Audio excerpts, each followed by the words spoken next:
Allahu Akbar, Allah.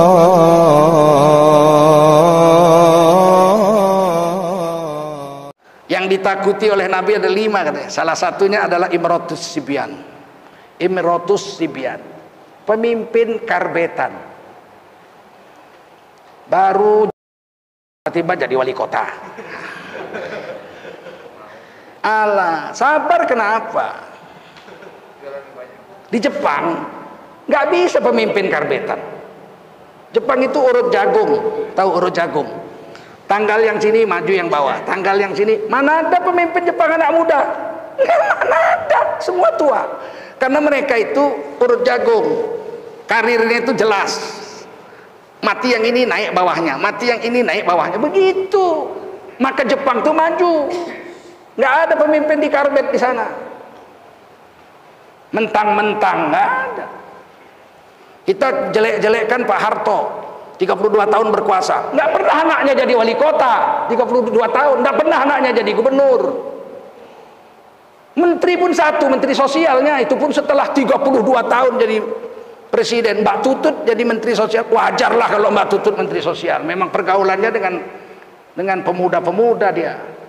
Tapi 32 tahun. Ya tapi kaya-kaya. Iya, sekarang nggak kaya kau pikir? Hah? Baru jadi presiden 2 tahun punya rumah besar di jalan besar di Menteng. Pak Harto 32 tahun rumah kecil di jalan kecil Cendana. Siapa bilang nggak kaya? Aku aja anak kepala desa, anak lurah, kaya aku. Apalagi masa kalian mau anak presiden jual cendol? Wajar aja lah kaya, betul? Orang percaya. Saya tanya sama Pak Harto tuh, anak bapak kaya, soge, oh soge. Sogenya macam mana? Orang percaya. Mbak Tutut mau bangun tol, nggak ada duit negara, kita nggak ada duit negara, pinjam dari London, dari Inggris, dikasih pinjam, bunganya 4% setahun. Kalau dia masukkan uang itu ke Bank Indonesia, duduk-duduk aja deposito, waktu itu Bank Indonesia 12% setahun, pinjam 4, simpen sini 8% sebulan, setahun dapat. Tapi tidak dibangunkan ke tol. Tol itu 30 tahun cicil utangnya. Sekarang kalau nggak ada tol, Jakarta udah nggak bisa jalan, betul? Itu saya tanya langsung, saya tanya begitu, nggak mau saya di belakang-belakang katanya tanya langsung aja, dijelaskan. Fitnah-fitnah itu saya langsung tanya. Pernah saya tanya sama Pak Harto, kita kan sudah bisa bikin kapal terbang. Oh ya, CN 250 Gatot Kaca dengan CN 235. Tapi kata orang CN 250 itu Jabang Tetuko. Jabang Tetuko itu gelar untuk Gatot Kaca. Jabang Tetuko. Ya memang ya 250 itu digelar Jabang Tetuko atau Gatot Kaca. Kata orang sing tuku ora teko-teko, sing teko ora tuku-tuku. Jabang Tetuko yang beli nggak datang-datang, yang datang nggak beli-beli. Jabang Tetuko. Ketawa Pak Harto, nggak marah dia. Saya bilang laku pesawat kita dibayar pakai jagung, dibayar pakai kedelai, nggak dibayar pakai duit dolar. Kan menghina kali itu. Berubah wajah Pak Harto. Apa kata beliau? Saya belajar ini dari Indra Gandhi, makanya perlu tanya langsung. Waktu tahun 70-an kita beli mobil Damri, ingat nggak? Ada yang bertingkat 2. Itu namanya Damri, itu Nana, nenek perempuan. Tata, kakek laki-laki.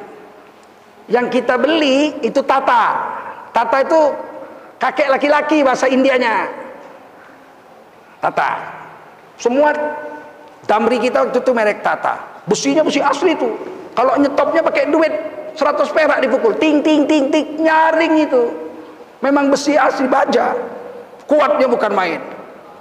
Ketika dibeli, Indra Gandhi minta dibayar pakai beras. Tidak dibayar pakai dolar. Tentu Pak Harto heran kan. Pak Harto tanya, kenapa dibayar pakai beras?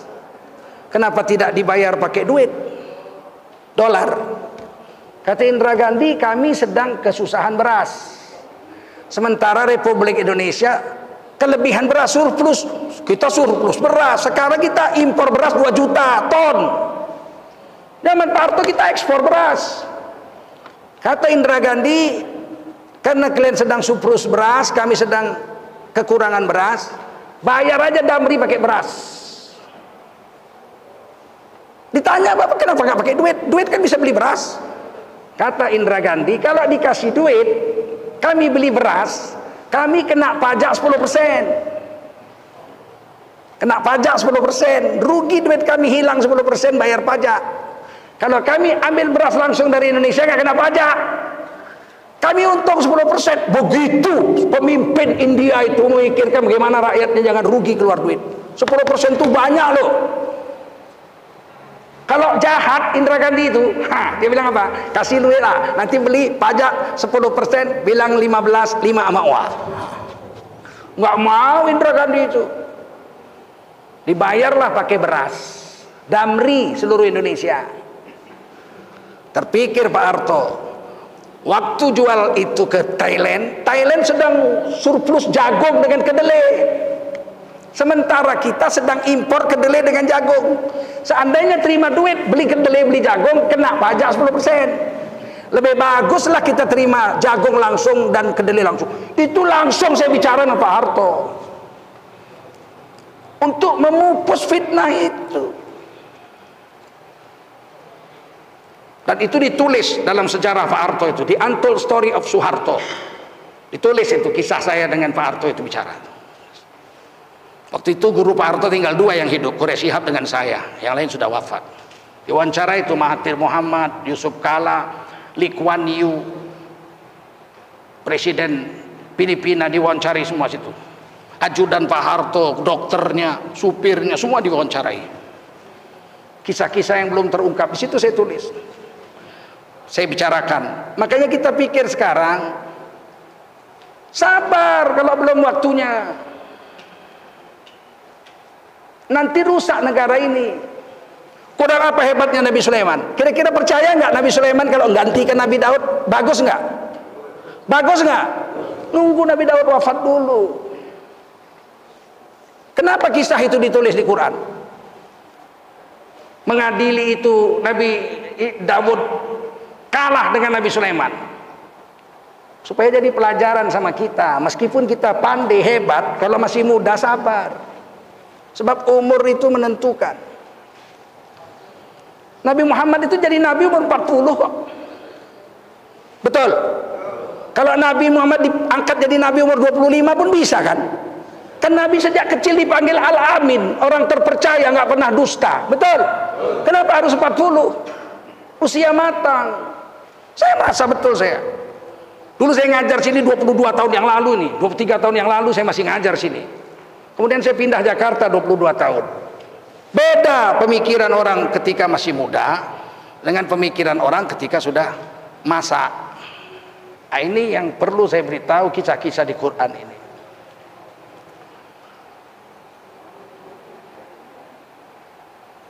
Anugerah Allah kepada kita orang Islam yang paling besar adalah anugerah iman. Yakin dengan Allah dan Rasul. Sebab banyak orang Islam beriman sama Allah tapi nggak yakin sama Allah. Banyak lah. Zaman Rasulullah aja munafik 30%. Berapa? Zaman Rasulullah munafik 30%. Dari mana itu hitungannya? Dari perang Uhud. Perang pertama, perang Badar kita menang 313 lawan 1000. Tahun depannya, tahun ketiga hijrah, perang Uhud. Mereka orang Quraisy datang dengan 3000 tentara. Kita udah persiapan, udah persiapkan senjata, udah persiapkan panah segala macam. Kita punya 1000 pasukan. Nabi musyawarah, kalau kita perang Uhud ini di Madinah, nanti istri kita, anak kita kena panah. Oleh karena itu kita perangnya kita jegat di Gunung Uhud. Kalau perang Badar jauh 120 km di Badar sana. Ini perang Uhud 6 km dari kota Madinah, kita jegat. Di situ setuju, berangkatlah pasukan 1000. Sampai di Uhud kita bertahan, 50 pemanah diletakkan di bukit kecil. Di belakang gunung pasukan kavaleri Khalid bin Walid menunggu. Waktu itu masih kafir beliau. Kalau pemanah itu turun, Khalid datang, kita habis. Nggak bisa dilawan pasukan berkuda kavaleri. Tapi Khalid nggak bisa maju, karena kalau maju dipanah, ada 50 pemanah. Sehingga infanteri lawan infanteri, kita menang. Apa yang terjadi sampai di Uhud kita persiapan perang, ternyata Abdullah bin Ubay bin Salul ikut keluar perang bersama 1000 orang itu. Dia keluar bukan mau perang, keluar mau mempengaruhi orang dari dalam. Apa dia bilang? Untuk apa kita perang? Ini kan yang perang orang Mekah lawan orang Mekah. Biar aja, ini Muhammad bukan orang sini, ini orang Mekah. Biar aja dia sama dia perang, kita nonton aja. Kalau kita perang lawan orang Mekah, kita mati, anak kita jadi yatim, istri kita jadi janda, rugi. Terus gimana? Biarin aja dia sama dia perang, kita pulang. Berhasil Abdullah bin Ubay memulangkan 300 orang. Berarti kan 30%, betul? Betul nggak? Yang tinggal berperang lawan Quraisy tinggal 700 orang dari 1000. Itu zaman Rasulullah, munafik 30%. Sekarang kira-kira berapa persen munafik? Tinggal 10% atau tambah? Kulihat tambah. Kulihat tambah. Atau paling tidak bertahanlah segitu. Keyakinan ini yang hari ini dilonggarkan. Ketuhanan kita ketuhanan yang bersyariat. Agama yang memakai Quran dan Sunnah Rasulullah Sallallahu Alaihi Wasallam. Setuju? Setuju nggak? Setuju nggak? Dan Pancasila Undang-Undang Dasar 45 mengakui itu. Pancasila, sila pertama, ketuhanan yang Maha Esa. Pelaksanaannya pasal 29 Undang-Undang Dasar 45 ayat 1 dan 2. Pasal 29 ayat 1, negara berdasar ketuhanan Maha Esa. Kan hebat itu. Ini pun diselewengkan. Sekarang dibilang Pancasila dasar negara. Saya ini ditatar 120 jam Pancasila. Gak pernah saya dengar Pancasila dasar negara. Menurut Undang-Undang Dasar 45, Pancasila itu falsafah negara. Dasar negara itu adalah ketuhanan yang Maha Esa. Ikuti semua, ketuhanan yang Maha Esa. Lihat pasal 9 ayat 1, negara berdasar ketuhanan yang Maha Esa. Itu pasal 29 ayat 1. Sekarang saya tanya, negara Indonesia dasarnya apa? Ketuhanan yang Maha Esa. Di mana? Pasal 29 ayat 1. Tiba-tiba kok Pancasila dasar negara. Pancasila bukan dasar negara. Pancasila falsafah negara, cara pandang bangsa Indonesia tentang dirinya. Bahwa bangsa Indonesia itu harus berketuhanan Maha Esa. Bangsa Indonesia harus kemanusiaan yang adil dan beradab. Bahwa bangsa Indonesia itu harus berpersatuan Indonesia. Bahwa bangsa Indonesia itu harus bermusyawarah. Bangsa Indonesia itu harus berkeadilan sosial bagi seluruh Indonesia. Itu falsafah. Makanya kami kuliah dulu di USU Pak Akhir, kita dapat mata kuliah filsafat Pancasila, bukan dasar negara itu. Dasar negara kita ketuhanan yang Maha Esa. Nggak boleh komunis ada di Indonesia. Ateis nggak boleh, karena tidak bertuhan. Kita wajib bertuhan dan pilih salah satu dari enam agama. Nggak boleh kita di KTP agama kosong. Nggak boleh, mesti ada agamanya. Makanya ketika Konghucu belum jadi agama, semua orang Cina milih kalau nggak Buddha, Kristen di KTP. Pada kenyataan dia Konghucu, di KTP-nya Kristen, karena nggak boleh nggak ada di KTP agama. Setelah zaman Gus Dur, Cina dibolehkan agama Konghucu, mereka bertukar KTP, nggak lagi Buddha, nggak lagi Kristen, tapi mereka Konghucu. Sampai sini paham? Bahwa dasar negara ketuhanan yang Maha Esa. Yang merusak Dasar negara itu menjadi Pancasila itu PKI. Ada seorang penyanyi pengarang lagu di zaman PKI dulu, Lembaga Kesenian Rakyat, Lekra, organisasi keseniannya PKI, underbow-nya PKI, itu namanya Sudarnoto. Sudarnoto ini pengarang lagu. Dia mengarang sebuah lagu namanya Mars Garuda Pancasila. Inilah yang bikin rusak itu. Sampai sekarang masih dinyanyikan. Kalian nggak tahu itu penciptanya PKI. Garuda Pancasila, akulah pendukungmu, patriot proklamasi, sedia berkorban untukmu. Pancasila dasar negara. Salah. Dasar negara ketuhanan yang maha esa. Pancasila apa? Falsafah negara.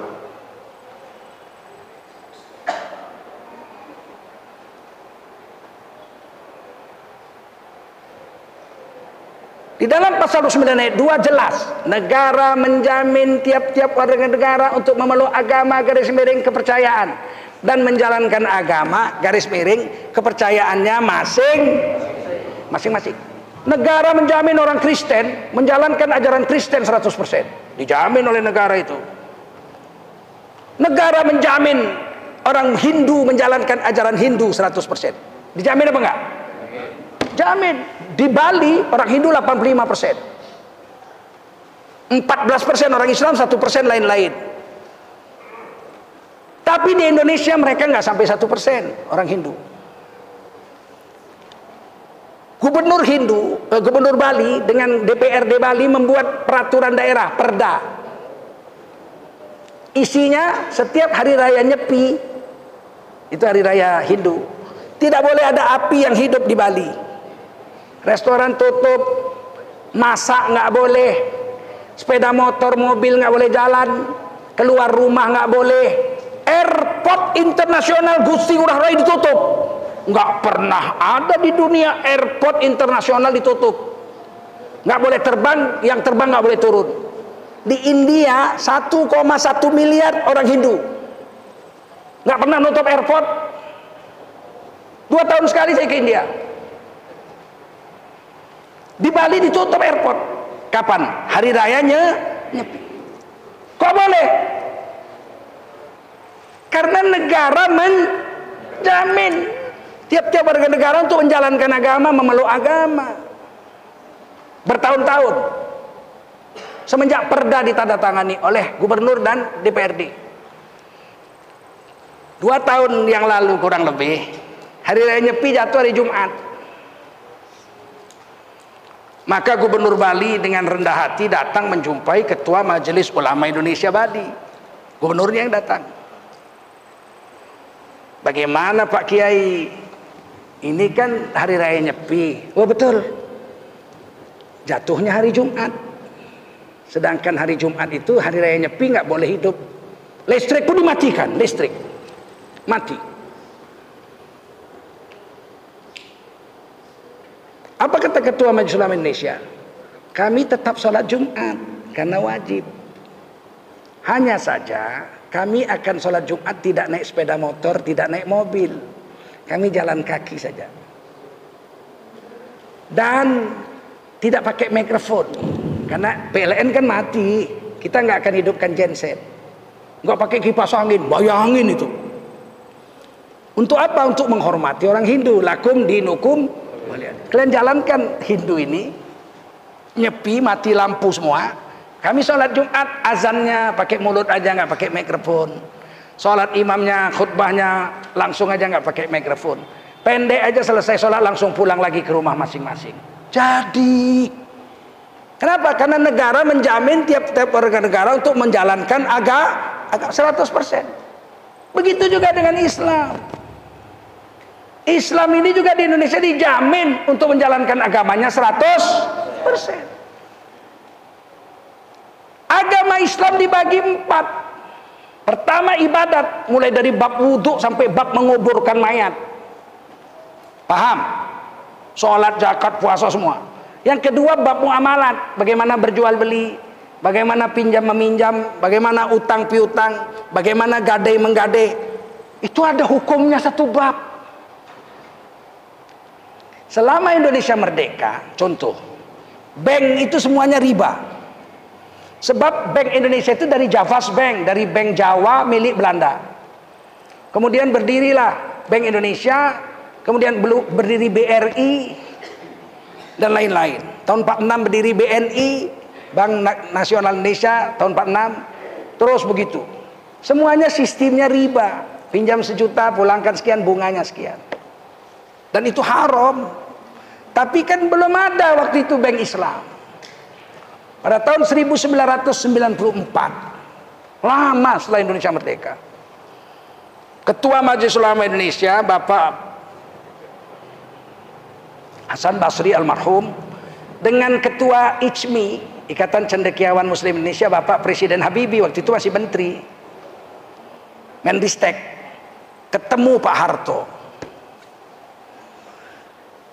Apa kata Ketua Majelis Ulama?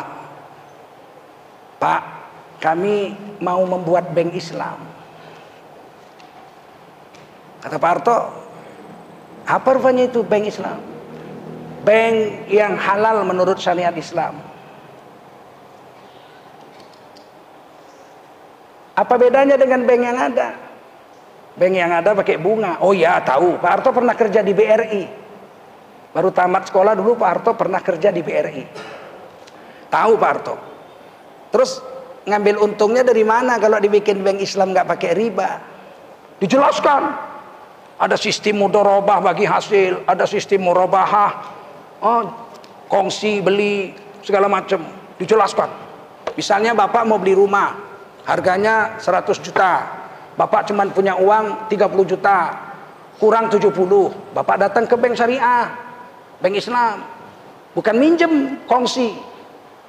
Bank syariah nggak meminjamkan uang. Kalau minjamkan uang 70 juta balik 70, nggak boleh nambah 1 rupiah pun. Tentu mati bank syariah kalau begini, harus ada untung. Maka dibelilah rumah ini kongsi. Bapak bayar 30 juta, bank bayar 70. Belilah rumah ini 100. Namanya musyarakah, bersarikat, berkongsi. Udah, karena rumah ini kongsi. Bapak punya 30 juta, 70% bank, suratnya dipegang sama bank. Dan Bapak boleh tinggal di rumah itu, kan Bapak punya. Itulah disebut sistemnya musyarakah, kongsi. Kemudian bank menjual, jadi bukan meminjamkan. Saham bank yang 70 juta itu 70% dijual ke Bapak. Kita jual beli. Namanya tijarah, jual beli. Wah, saya nggak ada duit. Tapi saya bisa nyicil. Cicil 7 tahun. Boleh. Kalau 7 tahun ringan. Setahun 10 juta. Iya, boleh. Tapi selama 7 tahun kami ambil untung 30 juta. Untung jual beli. Mana ada orang jual beli nggak untung? Beli ikan di Belawan 70.000, dijual 70.000, matilah tukang ikan. Betul? Mengambil untung dari jual beli halal. Wa halallahul bai'a. Allah menghalalkan mengambil untung dari jual beli, wa harramar riba, dan Allah mengharamkan mengambil untung dari riba. Jadilah, tertarik Pak Harto. Bagus sekali kata Pak Harto. Kalau begitu kita buat, tapi jangan dibikin namanya bank Islam. Besok orang Kristen minta bikin bank Kristen. Orang Hindu besok minta bikin bank Hindu. Jadi bagaimana? Dicari namanya yang bukan namanya Islam, tapi khusus untuk orang Islam. Namanya ulama, Ketua Majelis Ulama. Muamalat. Karena yang bermuamalat hanya orang Islam. Bank muamalat. Berdiri. Dipanggil Menteri Keuangan Adrianus Moy, Kristen. Menteri Ekonominya Ekoin, Ekonomi dan Industri Radis Prawiro, Kristen. Pak Harto tanya, orang Islam mau bikin bank Islam bisa apa enggak? Mereka bilang enggak bisa. Kenapa? Nggak ada undang-undang. Nggak bisa berbuat sesuatu tanpa undang-undang. Pak Harto nanya, supaya bisa bagaimana? Bapak bikin kepres. Keluarlah keputusan Presiden Soeharto tentang bank muamalat. Berdiri tahun 94 dengan kepres, nggak pakai undang-undang. Nggak punya modal, kasih modal sama Pak Harto 1,5 miliar. Nggak punya kantor, dipinjamkan kantor sampai dunia kiamat pinjamnya. Di Jalan Sudirman. Nggak punya orang, dibikin pengumuman nggak ada yang mau kerja. Siapa pula mau kerja? Bank cuma satu, cabang nggak punya, undang-undang nggak ada, cuma pakai kepres. Kalau Pak Harto jatuh, kepresnya dicabut, habis. Satu orang yang berani, ahli ekonomi dari USU, Zainul namanya, sahabat saya itu. Zainul lah maju ke sana, saya mau dosen ekonomi USU, diterima, bisa kerja? Nggak bisa. Dari mana bisanya, orang dia nggak diajari kok. Terpaksa dia dicangkokkan kerja di Bank Islam Malaysia, belajar di sana kerja. Barulah berdiri Bank Muamalat tahun 94. Datanglah Jimli As-Siddiqi, penasehat Majelis Ulama waktu itu, belakangan jadi ketua Mahkamah Konstitusi. Beliau bawa seorang anak Cina ganteng, diantar ke Majelis Ulama, karena Majelis Ulama sudah buat Bank Islam. Ini anak tamatan ekonomi Universitas Indonesia terbaik, UI, anak Medan, baru masuk Islam.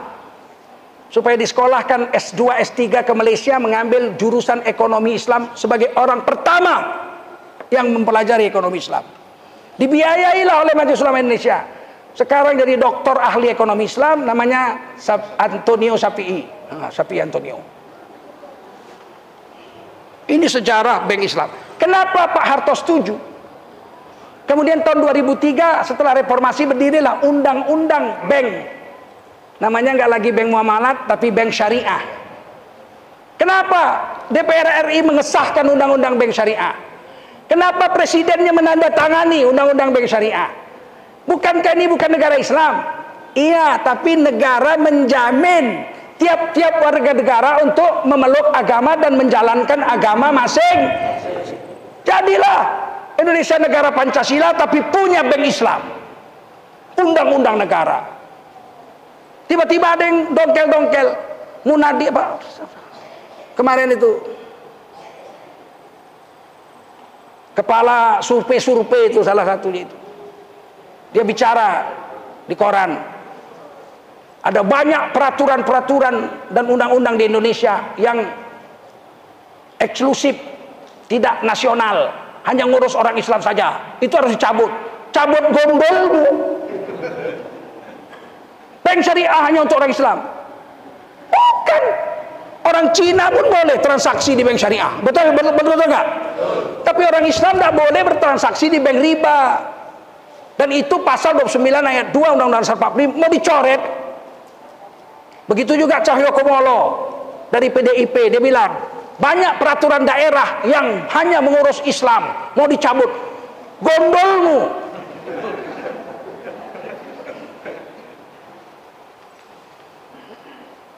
Sempat dia keluarkan peraturan pegawai negeri yang pakai kerudung, kerudungnya harus dimasukkan dalam baju. Mengamuklah kami, aku termasuk paling keras, aku protes. Berapa jam kemudian peraturannya dicabut. Ini peraturan tercepat ini. Nggak sampai sehari. Bagaimana pakai kerudung dimasukkan ke dalam baju? Macam kura-kura lah. Kalau nggak kita protes bagaimana? Jalan terus lah, betul nggak? Itu tugas kita memprotes, dan itu dijaga atau dijamin oleh Undang-Undang Dasar 45 pasal 28, kemerdekaan berkumpul dan mengeluarkan pendapat. Hari ini takut aja orang Islam. Kalau salah protes aja, nggak akan ditangkap. Saya nggak ditangkap sampai sekarang. Kok ditangkap pula kita menjalankan Undang-Undang Dasar 45? Mengkoreksi pemimpin itu hak kita, betul? Sebagai warga negara, kita bayar pajak kok. Nggak ada pajakku yang nunggak satupun. Semua bayar. Ada asisten khusus yang ngurus itu. Karena kewajiban kita itu bayar pajak. Hak kita boleh kritik kalau salah. Ini yang perlu saya beritahu.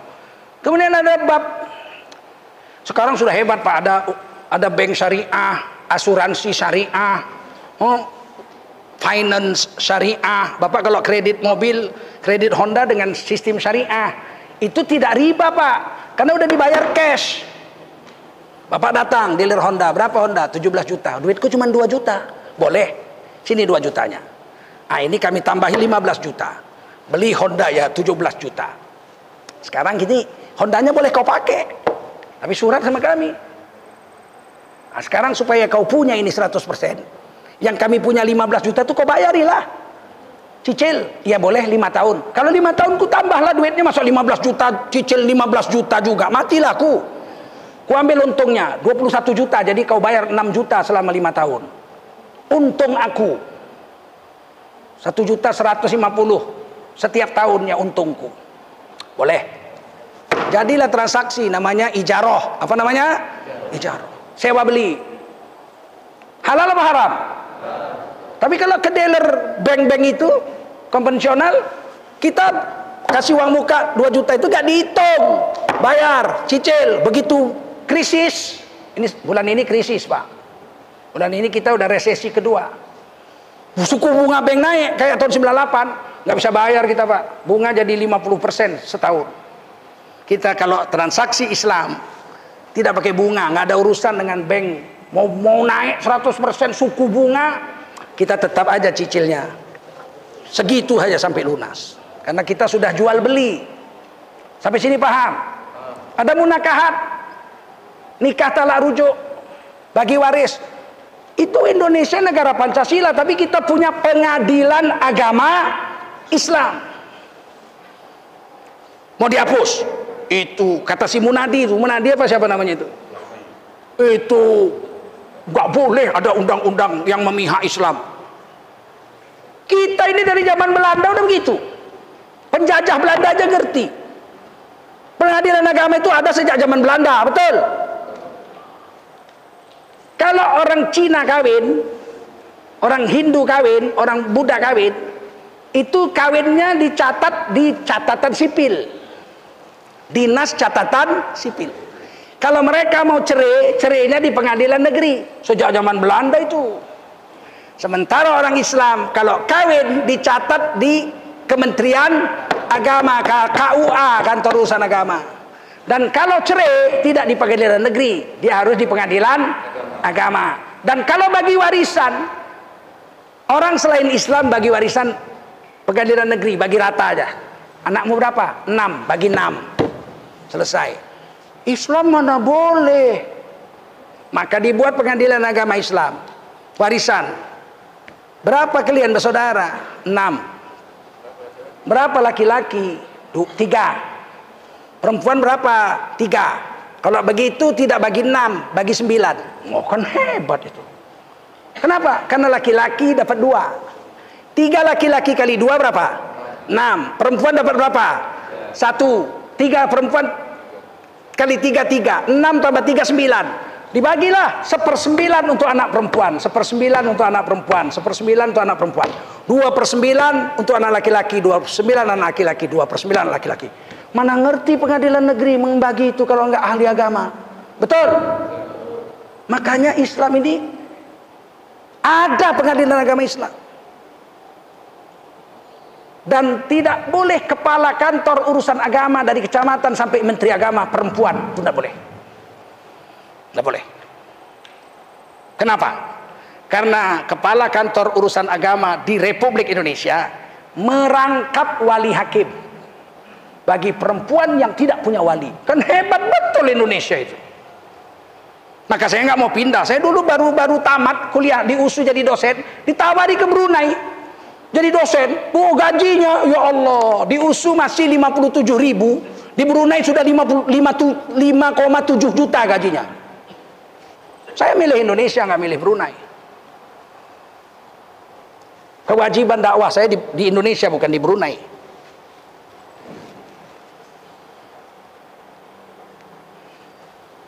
Makanya tidak ada kepala kantor urusan agama perempuan. Walaupun dosen-dosen di IAIN itu, UIN, ada yang golongan 4D, 4E, profesor doktor, nggak boleh jadi kepala kantor urusan agama perempuan, karena perempuan tidak bisa jadi wali. Sedangkan hadis Nabi, as-sultanu waliyun liman la waliyalaha. Pemerintah adalah wali bagi perempuan-perempuan yang tidak punya wali. Nah, itu jelas hadisnya, ditanggung oleh negara. Negara menjamin untuk menjalankan agama. Jadi kalau ada perempuan sebatang kara, dia sendiri Islam, nggak punya abang, nggak punya bapak, nggak punya paman, nggak punya wali, Maka dia mau kawin, dia datang ke kantor agama, kepada pemerintah, Pak, kawinkan kami, Pak, kami nggak ada wali, ini calon suami saya, Pak. Nah, dikawinkan oleh pemerintah. Supaya pemerintah tidak repot, maka dibuatlah Kementerian Agama untuk mengurusi masalah Islam. Untuk Islam ya dibikin mula-mula itu. Karena kalau pemerintah wali bagi yang nggak punya wali, bisa aja nanti dia datang ke departemen peternakan. Kawinkan kami om, kami cuma ngawinkan kambing sama sapi gitu. Makanya dibuat Kementerian Agama. Jangan cemburu agama lain. Kenapa harus Islam saja? Karena Islam yang punya syariat seperti itu. Nggak boleh Tengku Zulkarnain ngawinkan orang, Pak. Menurut undang-undang agama dan undang-undang negara saya bisa ditangkap.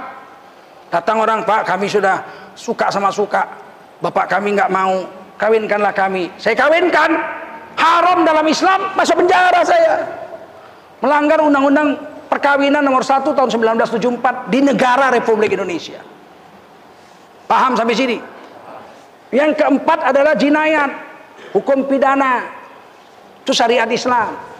Sebagian sudah jalan hukum Islam, sebagian belum. Itulah perjuangan kita di DPR untuk melindungi bangsa Indonesia yang Islam 230 juta, 88,2%. Misalnya apa?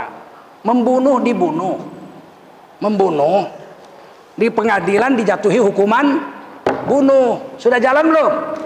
Udah. Kusni Kasjun dibunuh, Amroji dibunuh, betul nggak?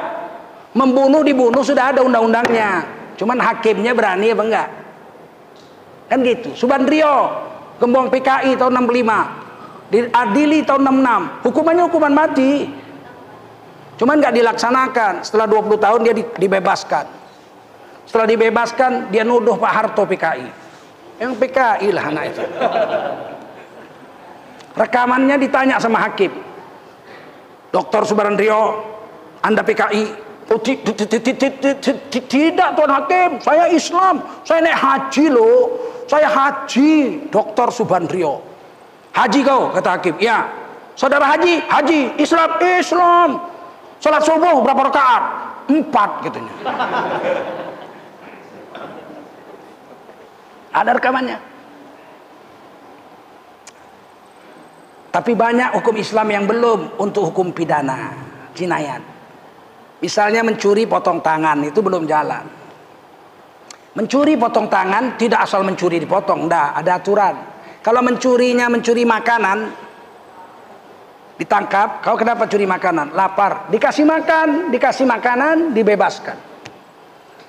Kalau dia mencuri ayam, tangkap. Kau mencuri ayam? Iya, denda. Ayam yang curi seekor, bayar 2 ekor. Bukan untuk negara, untuk yang punya ayam. Kalau di Indonesia kan untuk negara. Dia bunuh orang, apa nabrak orang di jalan, mati. Di pengadilan didenda misalnya 200 juta. Duitnya kan harusnya untuk janda yang mati itu, betul? Itu namanya progressive law. Dalam Islam begitu. Duitnya untuk negara. Yang rugi kawan jadi janda, yang kaya negara. Sama dengan first travel, menipu orang umroh, duitnya 850 miliar, habis tinggal 25 itu disita negara, bukannya dikembalikan sama nasabah. Itu bukan hukum Islam. Hukum Islam itu harus progressive law, menguntungkan orang yang dirugikan.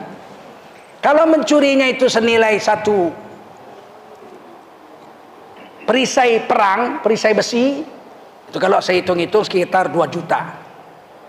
Kalau mencuri nilai 2 juta, terbukti ada di hakim, ada saksi dan ada bukti, maka orang ini dihukum potong tangan. Jadi kalau korupsi 2 juta ke atas, potong tangan. Motongnya bukan ditaruh di atas meja, ditariknya lah. Taruh. Ditariknya. Saya udah lihat itu cara motong tangan itu, digantung. Orangnya digantung sampai dia udah jinjit habis, nggak bisa lagi nambah. Baru dipotong, cas gitu. Jadi ditariknya pun nggak bisa karena udah habis dia. Begitu cara motong tangan. Habis itu bawa pulang. Kalau itu terjadi, Enak. Saya sudah usulkan sama kawan-kawan, sudah buat draft untuk diusulkan ke DPR RI. Kayaknya ditolak, udah ribut. Belum baru mau ngomong aja udah ditolak. Padahal Menteri Kumham sudah mengeluh. Negara hampir bangkrut, Pak. Ngasih makan maling itu 15 triliun setahun, Pak. Itu koruptor-koruptor itu 15 triliun. Sampai kemarin terpaksa dibebaskan 35.000 orang karena negara nggak punya anggaran untuk ngasih makan. Paham? Ngapain susah-susah? Asal udah terbukti kok korupsi ya, angkat tangannya. Cap. Udah putus, udah pulanglah. Saya nggak di penjara, nggak usah pulang. Ngapain ngasih makan kau? Sudah kita usulkan ini, kawan-kawan sudah buat draft. Saya yang agak keras untuk itu. Belum apa-apa, udah masuk TV, masuk koran, ditolak. DPR nggak mau. Memang nggak mau lah DPR. Kalau itu ditanda tangannya, dia yang paling banyak tangannya putus. Nah, ini tentang syariat Islam dan kita wajib tunduk kepada Islam dan negara wajib menjamin. Nggak boleh dibilang radikal. Pakai cadar, ada di Quran Al-Ahzab 59. Jangan dibilang itu radikal. Di Quran Kementerian Agama itu cadar ada, menutup wajah, kepala dan dada itu ada. Al-Ahzab 59. Itu tafsir Kementerian Agama yang resmi. Cadar itu ada. Kerudung yang nampak wajah ada, An-Nur 31. Yang tutup wajah ada, Al-Ahzab 59. Enak aja bilang radikal. Istri saya pakai cadar sejak saya masih tinggal di Jalan Makmur situ. Tahun 90. Datang Ustadz Zulfikar Hajar, masih tinggal Gorila situ. Jumpa saya di sini ngaji subuh. Bilang, "Kamu istri kamu Jol pakai cadar?" "Iya." "Hanya istri-istri Nabi yang pakai cadar. Nggak ada orang Islam wanita disuruh pakai cadar." "Ada, Bang." "Ada kitabmu?" "Ada." Datang dia ke rumah saya, ke Jalan Makmur. "Mana kitabnya?" "Ini tafsir Jalalain aja yang paling kecil." Dibaca Ustadz Zulfikar Hajar. "Idza kharajna li hajatihin illa ainan wahidah." Kalau perempuan keluar rumah untuk hajatnya, tutup wajahnya, cuman matanya sebelah aja yang boleh nampak. Kalah ninja dibikinnya. Itu tafsir Imam Suyuti Jalalain. Dilihat sama Bang Zulfikar Hajar, dibolak-balik. Asli lah itu, Bang. Mana pula aku cetak-cetak itu. Ulang dia ditandainya, diambilnya kitabnya di rumahnya. "Betul, Jul," teleponnya. "Betul, Jul." Pikir ngarang-ngarang. Boleh sama Pak Harto, pegawai negeri, dosen USU, dosen bahasa Inggris. Istri saya pakai cadar, nggak dilarang. Pakai jubah saya ngajar di USU, nggak dilarang.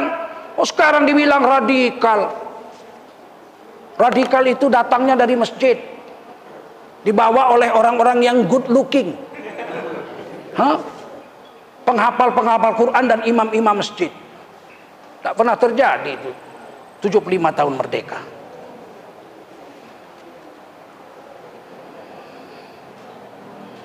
Ini yang saya mau sampaikan, dan ayat Qurannya jelas, kita pun hafal itu. Ya ayyuhalladzina amanu udkhulu fis silmi kafah. Hei kamu orang beriman, tak cukup iman saja, masuklah kamu ke dalam Islam. Keselamatan 100% dari ujung rambut sampai ujung kuku, lahir dan batin. Tutup aurat laki-laki, lutut sampai pusat. Kalau pakai celana pendek laki-laki nampak paha, haram. Karena laki-laki paha itu aurat, tutup dari dengkul sampai pusar. Sah sholat, sah apa enggak? Pakai celana jojon, nggak pakai baju, sah apa nggak sholat? Sah. Pantas apa nggak? Sempat besok sholat Jumat di Al-Falah ini, khotibnya semua sama makmumnya pakai celana jojon, nggak pakai baju semua. Sah apa nggak? Sah. Pantas. Datang hukum yang lain, warisya, pakaian eksekutif, pakai teluk belanga, pakai jas, silakan. Pakai base cap kayak orang Jawa, silakan. Lebih bagus. Tapi ada yang paling bagus. Walibasut taqwa, pakaian takwa. Ini Quran surah Al-A'raf.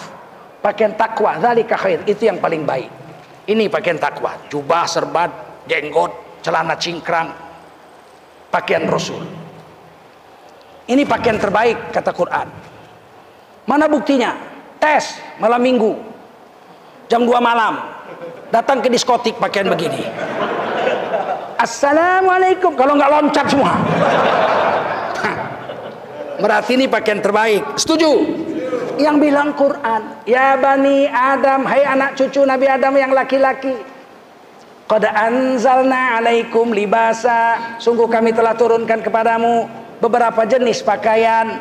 Yang pertama yuwari sauatikum, sekedar tutup aurat, celana jojon. Yang kedua warisha, pakaian eksekutif, peluk belanga, jas, basket Jawa dan sebagainya. Yang ketiga walibasut taqwa, pakaian takwa, dzalika khair, ini yang terbaik untuk kamu pakai. Begitu. Paham? Nah, sekarang pakaian terbaik itu dipakai kalau di pengadilan. Kemarin ada jaksa dapat duit dari Joko Chandra. Kemana-mana buka aurat. Begitu masuk pengadilan, kerudung. Ya baguslah daripada nggak pernah pakai kerudung sama sekali. Lebih baik lah. Cuma awak jengkel juga kalau udah ketangkep jadi maling baru jadi orang Islam. Kalau kampanye orang pakai baju begini dibilang kadron, kadron, kadal gurun. Giliran kampanye dia jadi kadal gurun. Saya teringat ada orang kampanye benci kali sama orang pakaian jilbab. Janganlah jadi Arab, jadilah Islam, jangan jadi Arab. Arab maksudnya kerudung sama cadar. Giliran kampanye dia pakai kerudung. Loh bu, kok pakai kerudung bu? Ini kan ke Arab-Araban. Oh bukan, kalau saya yang pakai ini ke pemilu-pemiluan.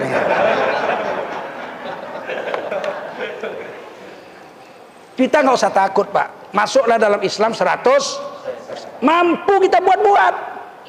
Nggak mampu kita doa supaya bisa buat, jangan lawan.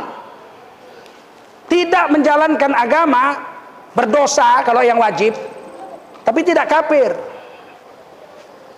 Melanggar aturan agama berdosa, fasik, tapi tidak kafir. Asal diakuinya itu dosa. Pemabuk, minum tua, mabuk dia, sempoyongan jalan. Ditanya kawannya, Din, kau kok jalan sempoyongan Din? Dia bilang apa? Mabuk aku, baru minum tua.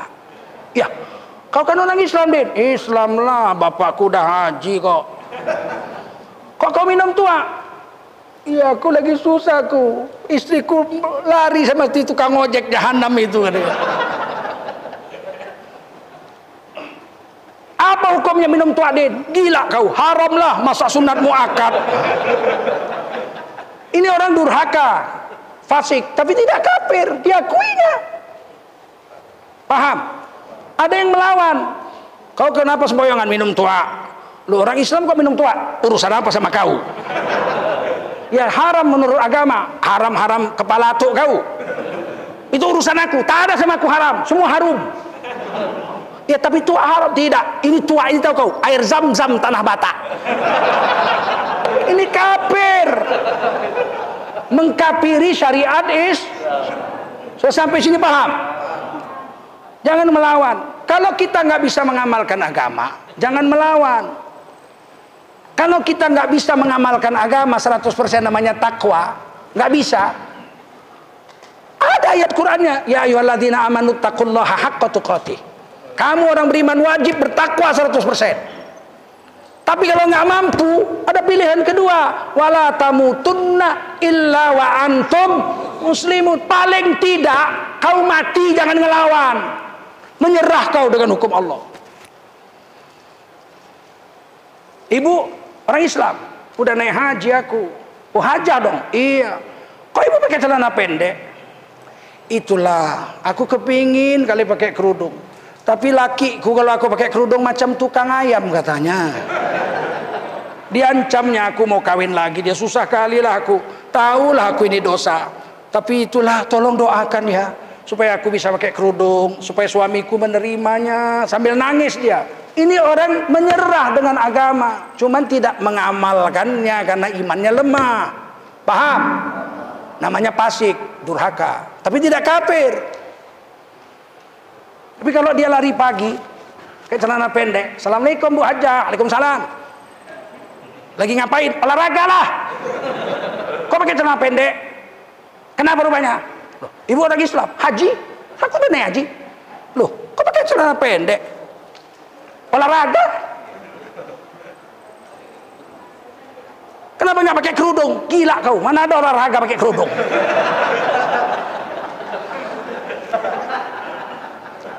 Kita ini disuruh menyerah, nggak bisa mengamalkannya, bertakwa. Paling tidak kita aslama, menyerah. Paham? Nah, demikian aja ceramah ini. Allahu Akbar, Allah.